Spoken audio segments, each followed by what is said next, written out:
third person here. I'm here to assist you. Okay. All right, John Hopkins was the chair of the Charter Review Committee. He will have 15 minutes to introduce the charter amendments and explain the need for them.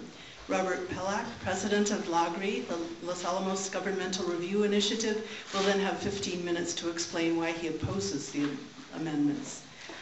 Following the two presentations, we'll have 10 minutes for questions and answers. So we'll begin with John.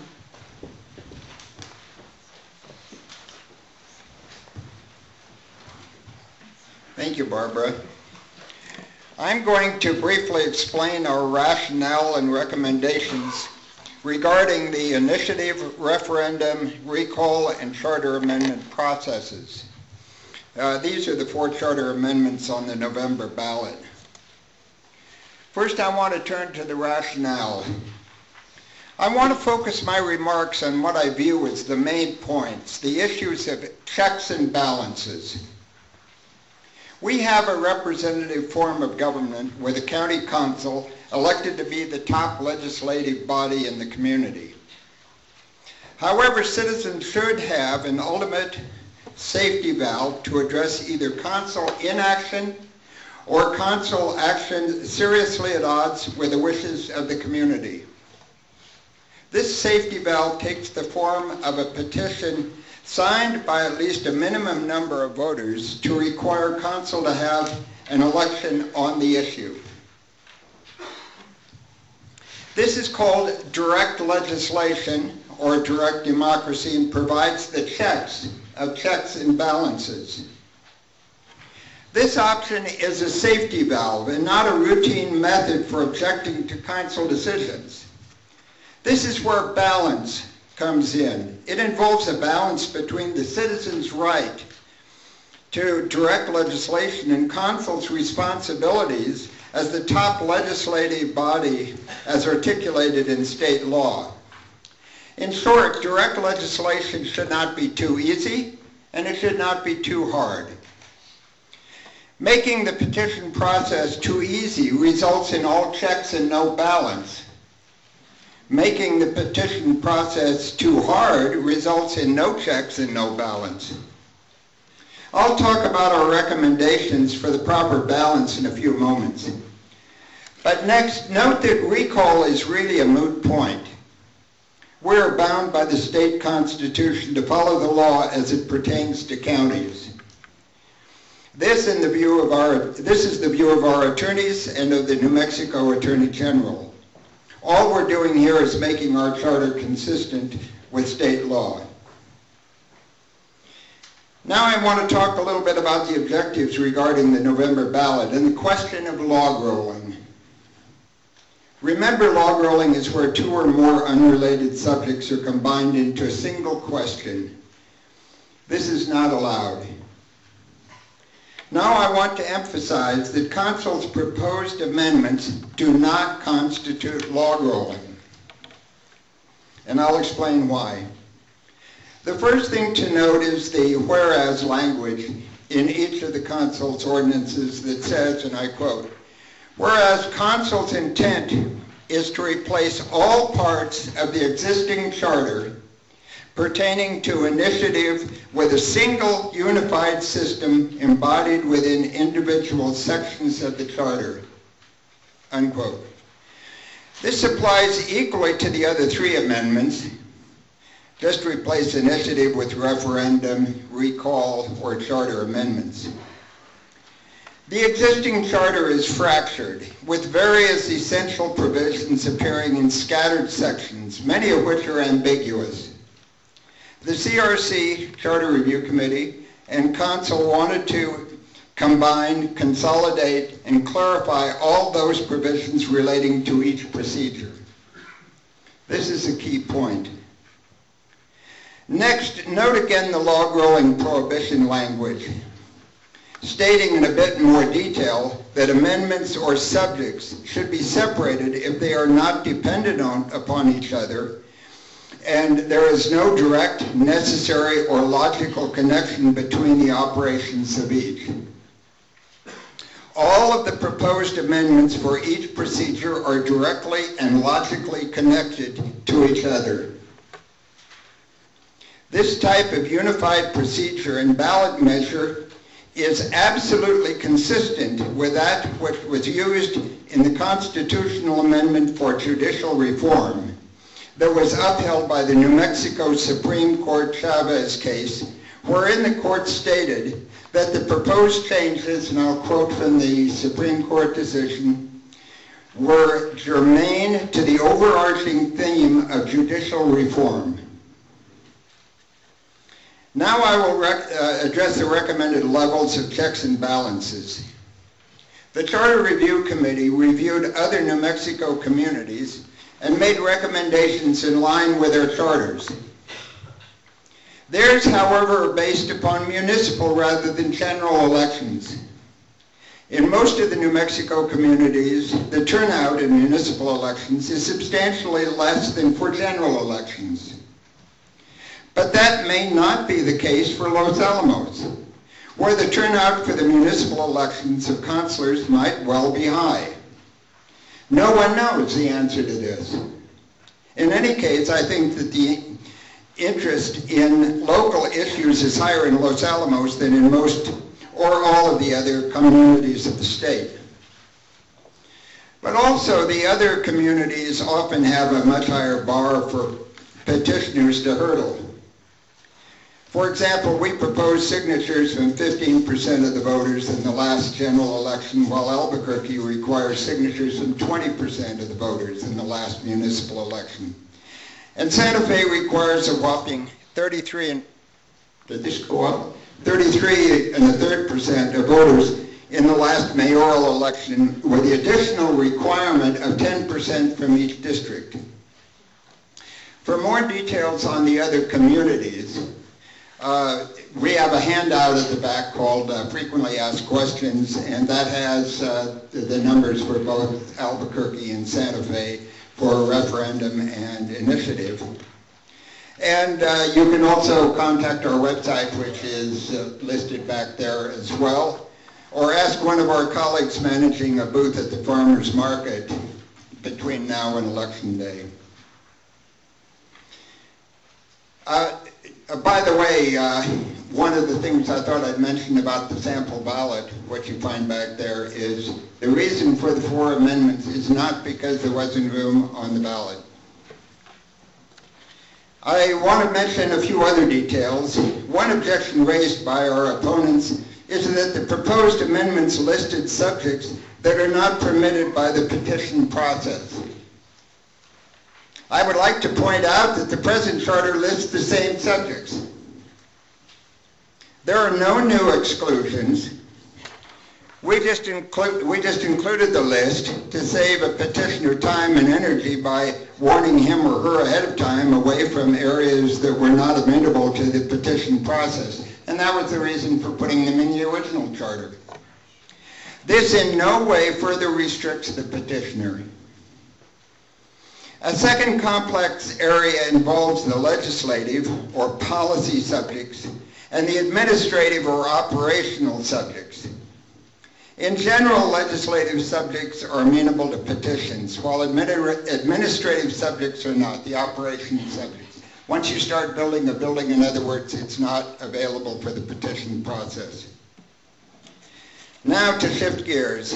One letter writer said that if you don't understand it, vote no. That is not the league way. If you don't understand it, just ask.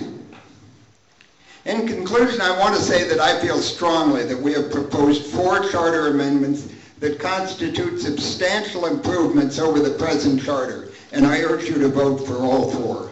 Thank you.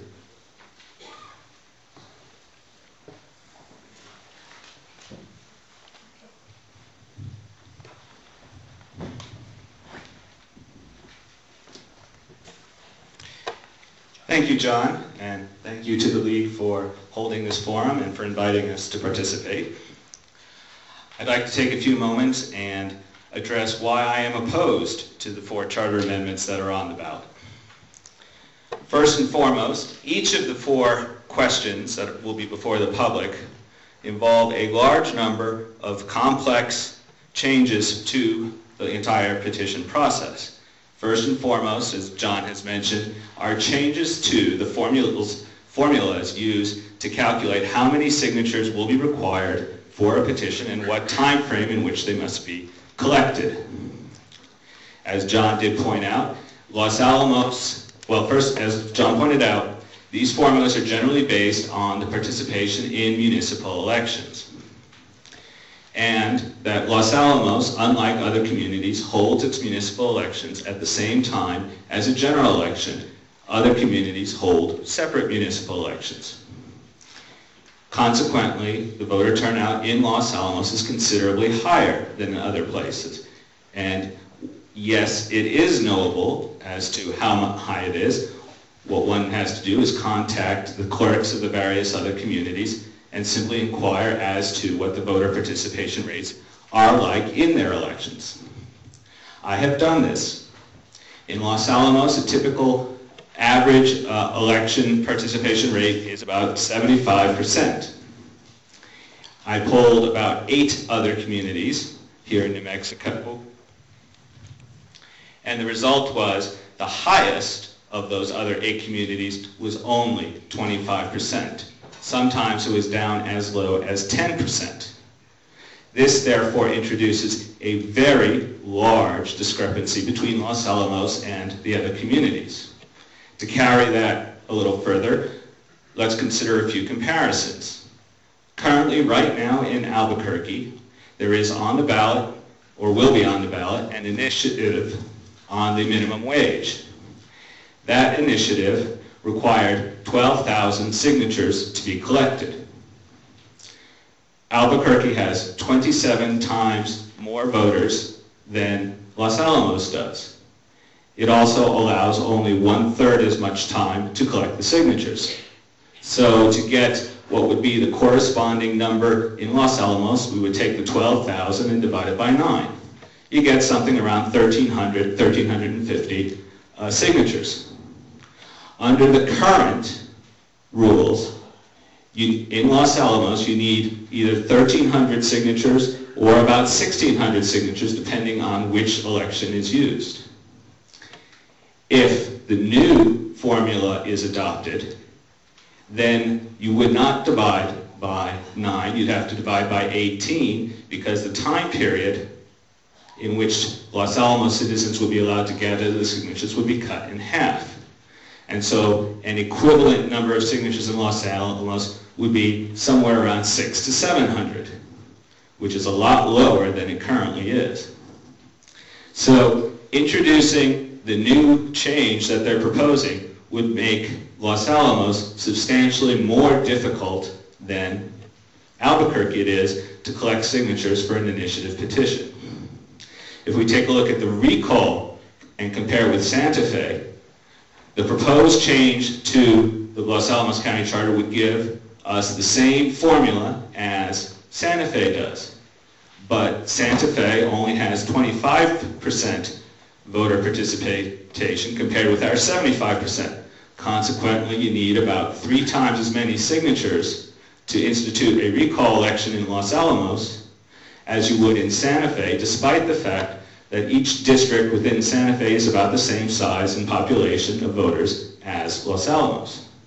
So again, you would end up in Los Alamos with rules that are much more difficult, much higher thresholds than you would anywhere else.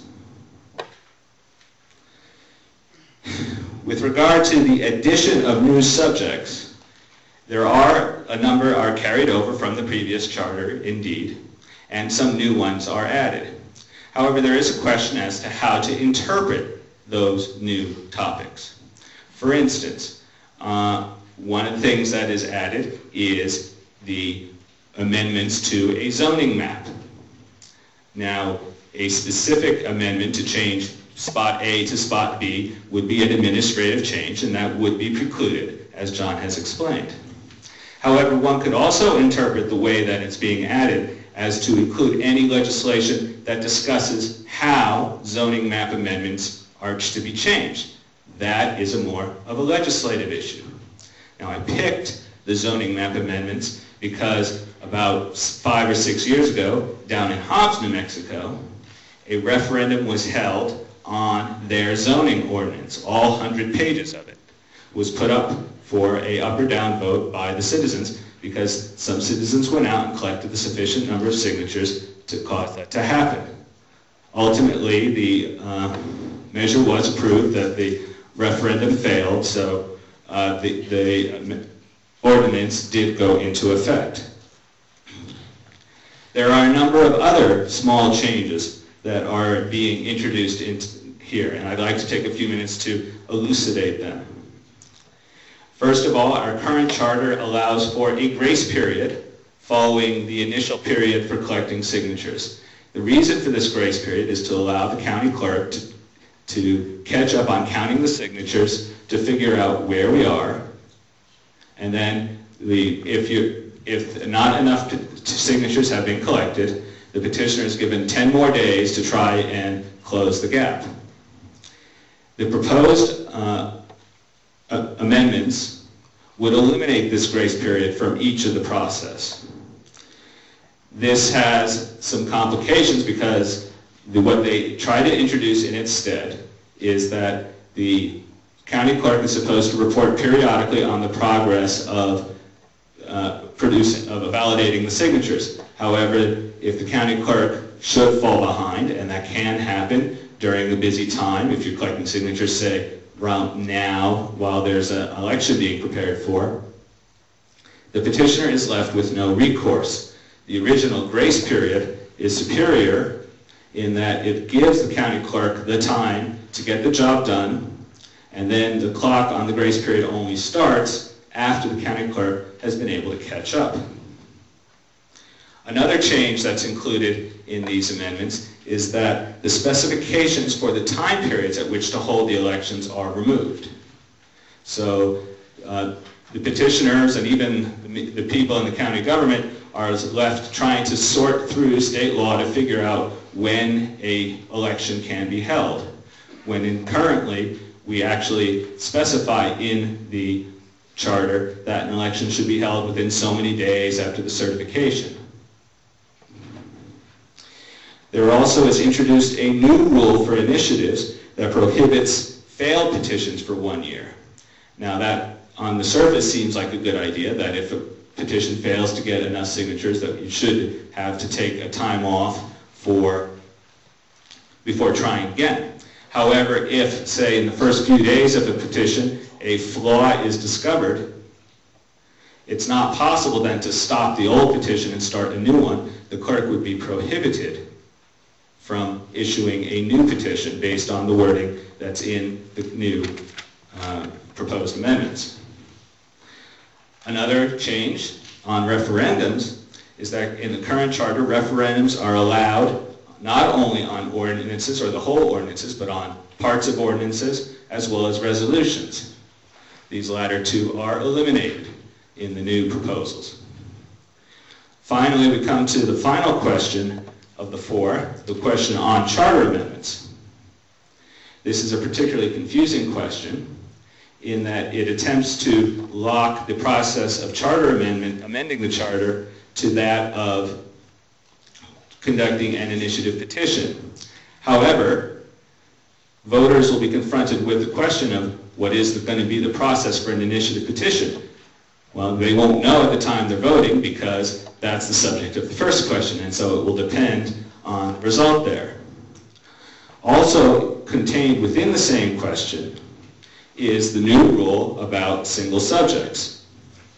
And on the one hand, it's actually a very nice rule in that instead of saying that questions that are found to have multiple subjects are automatically discarded, it instead allows them to be separated and then still put to the voters. However, the question comes, who is going to do that separating and who gets to decide whether or not it's multiple subjects or not? It's left very unclear for the voter to have to guess how that is going to work. And it seems a little strange to add this brand new rule about single subjects tied in with this changes in the rules in the way of charter amendment. So if I take a look at these proposals from another viewpoint, I ask myself, what does the average voter get if they were to adopt all of these? Personally, I don't see much of a benefit to the average voter. What I do see as a result is a county council that is further removed, further isolated, further insulated from the input of the citizens that it represents.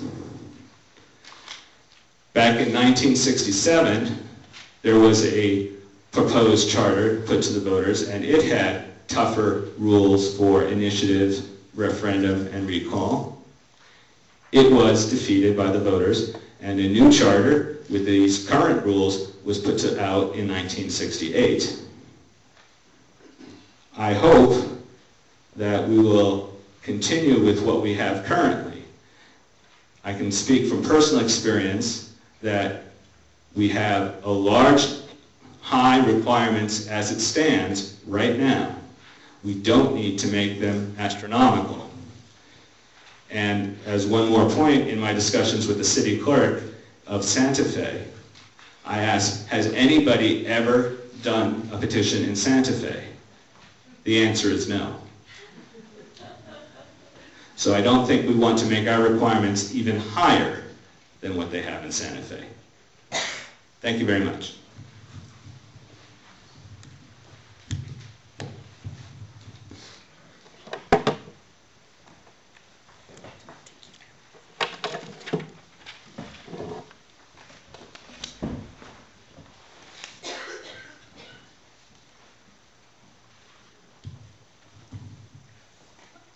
Are there questions? Oops. Are there questions for the well, if you ask a question, we'll ask both John and Robert to respond. Yes.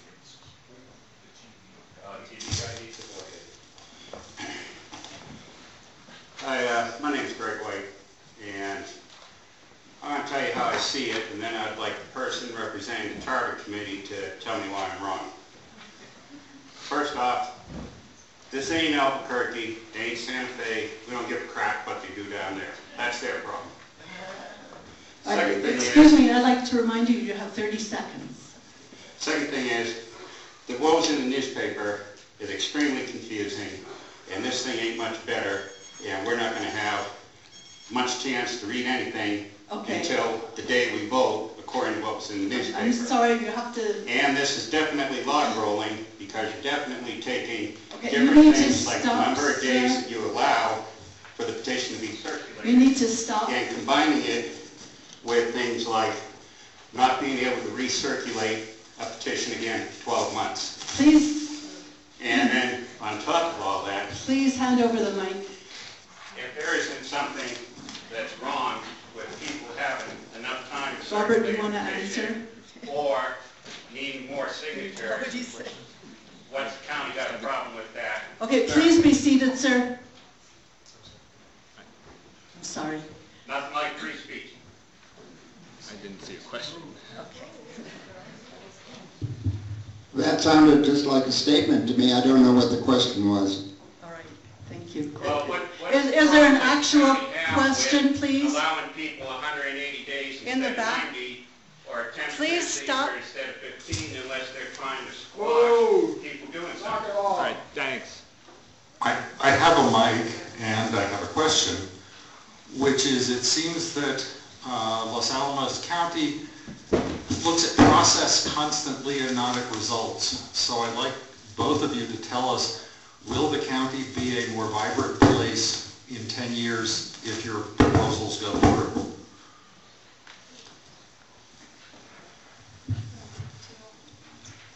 I'm not really sure that any of our recommendations make Los Alamos a more vibrant place, but ask me again in 10 years and I'll let you know. My fear is that if these proposals are adopted, Los Alamos will become a less vibrant place. Is there another question?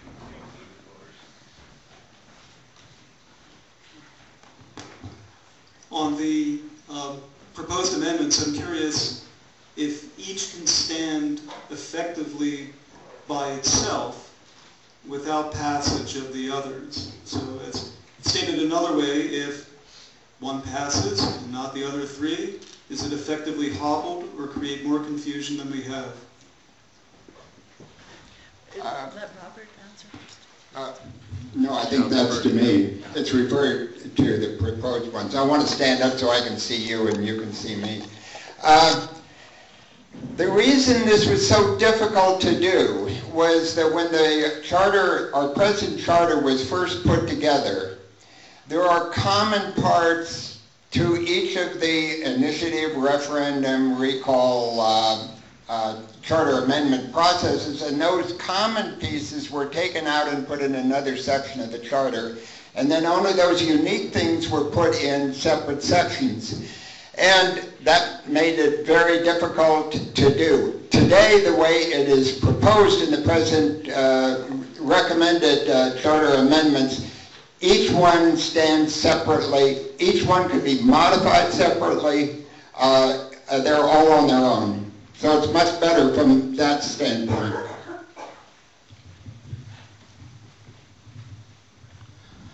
I haven't done a thorough analysis of that question. I suspect that John is correct and that they would stand alone.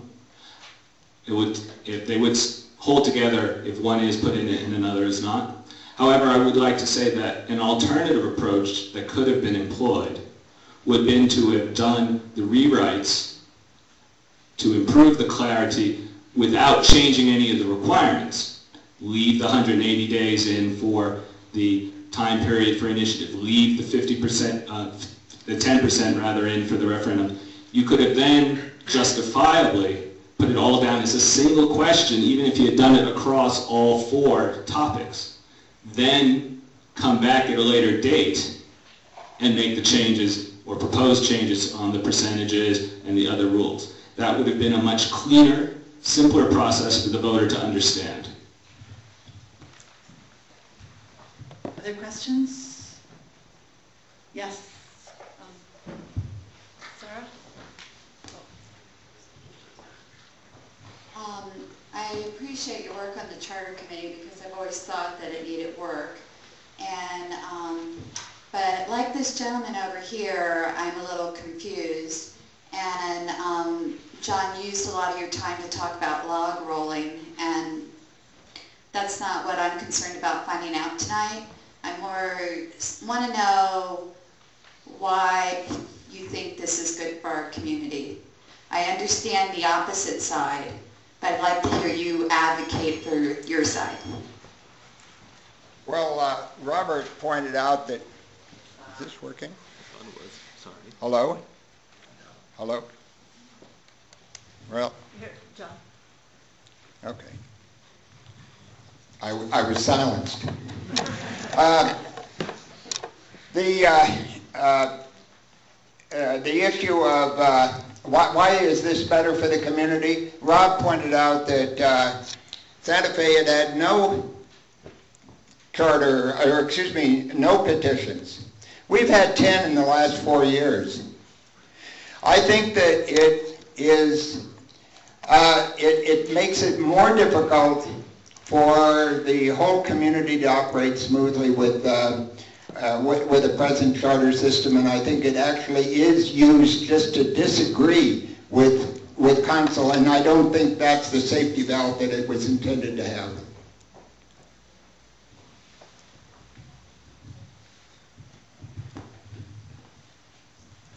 I would simply respond that I don't believe all of these are simply disagreements with council, that they do represent a fundamental desire on the part of people to want to change things. And that's the only explanation I could come up with why 2,000 people were willing to sign the first 2 petitions. There was another question.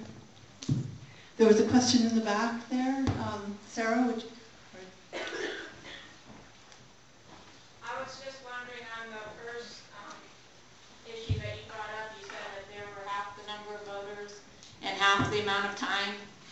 And so it seems, and you said that would make it more difficult for the petition, and seems like it's kind of the same to me, but maybe I didn't understand what you said. This was for Robert.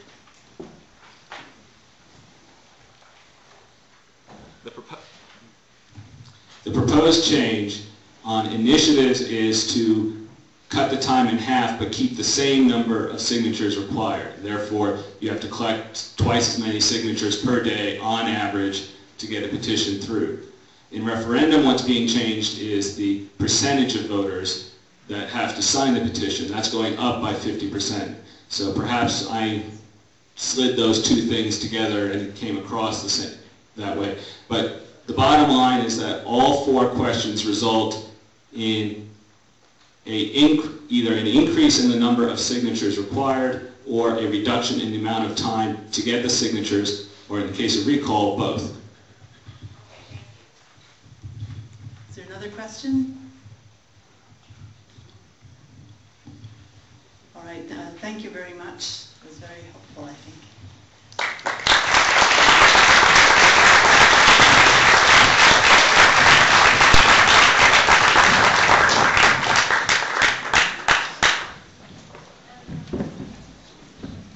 Would the council candidates please come up?